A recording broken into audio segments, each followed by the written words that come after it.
Right. So when we talk about the basic tools that are needed when draping, so I said basic because these are like the really basic. You should have them.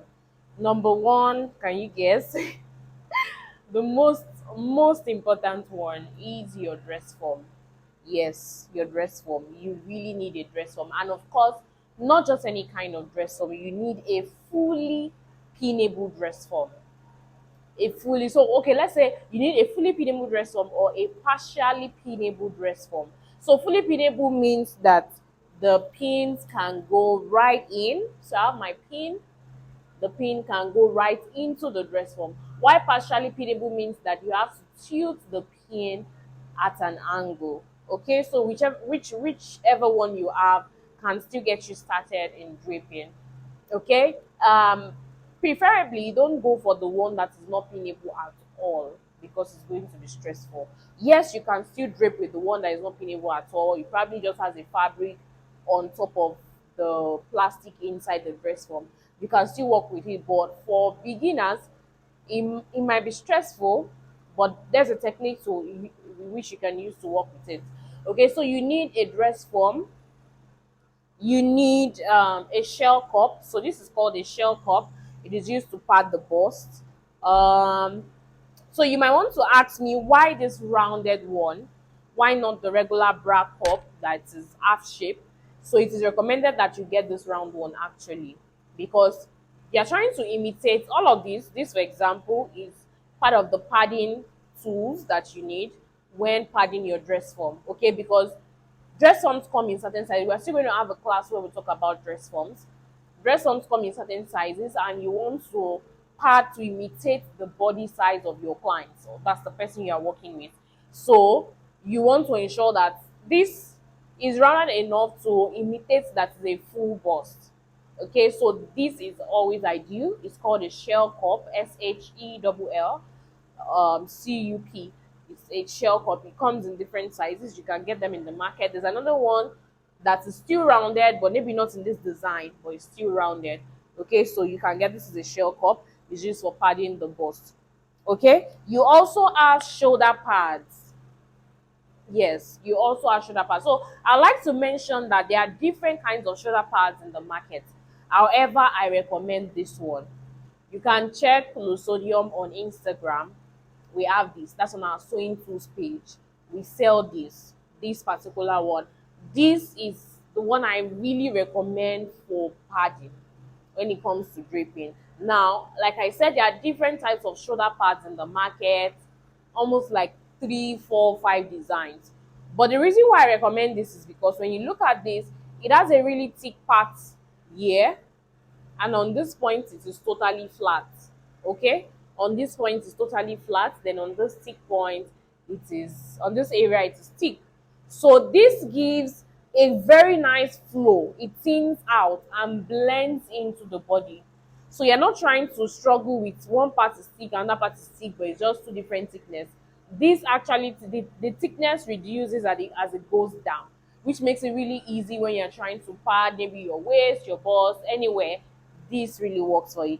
Okay, so this is a shoulder pad. It's majorly used to pad the shoulders, but we use it in also padding different areas on the dress form to imitate the size of your clients. Okay, so you also need your invisible thread or a regular thread. This, of course, is for tacking. When you are done with your pleats, you want to tack them down, so that they become an actual dress that you can wear. All right, so this is an invisible thread. Okay, it also comes in a smaller size, and like I said, you can use your regular cotton thread, but however, I recommend an invisible thread. Okay, so you also need your marker. Now you want to ask me why? Why do we need a marker? So draping, like remember we said that it's a method of garment construction, and then I said earlier that draping and flat pattern making also work together, meaning that I can use draping to create my pattern. So what that means is that if I have the measurement of a particular client, I can pad my dress form to that person's measurement. And then instead of having to go on the table, do calculation, divide, multiply to draw pattern for that person, I can literally drape a fabric over this dress form and create that person's pattern. That's just simple, and I feel like that's like the most precise way, because it's like you have the person's body, you're just draping the fabric over them. So I can literally create a pattern of a dress form. Okay, so you need this marker to draw out some certain point, like your center front, your center back, different areas where you want to emphasize your dart points, your shoulder points. You need the marker, and you're going to be using the marker on your calico fabric. Okay, not actual fabric, your calico fabric, which will end up producing the pattern for you. Okay, so your calico fabric, so that means that you also need a calico as part of your basic tools for draping. All right, so another thing is you need your scissors, of course, for cutting. When you drape and you need to cut some areas that you don't need, you need your scissors. Okay, now, there's no draping without, apart from dress form being like the number one tool in draping, another most important tool is your pin.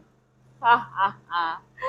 Your pin. You need those pins, my dear. You need those pins. And please ensure when you're buying pins, there are several types of pins, but ensure to buy the sleek ones. Okay, ensure to buy the sleek ones, the ones that are like when you put your hand, it's very smooth. Why? Because there are some pins that they are not very smooth, they are not sleek. So when you put them in your fabrics, they tend to poke out threads from your fabric. They pull out threads and then in the process damage the fabric. So you want to get a pin that is very, very good.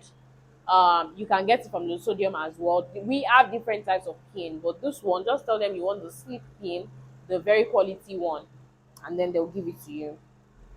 And of course, when you have pins, you, by the way, you need quite a number of pins. You don't want to be draping and then your pin, you exhaust your pin. You need a lot of pins, dressmaker pins. Of course, please emphasize emphasis on dressmaker pins. That's the ball head ones. You can also use the affix pin, or a longer one. Okay, and of course, when you're talking about pins, you know they are tiny, you can easily misplace them, so you need a pin holder.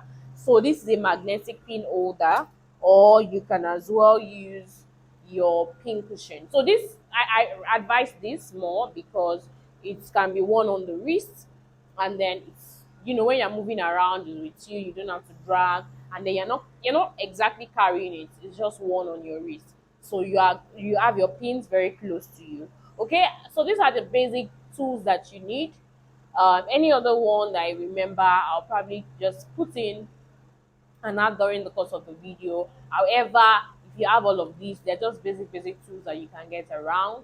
And any of these tools as well, if you need them, you can also check on Sodium on Instagram. Okay, so yes.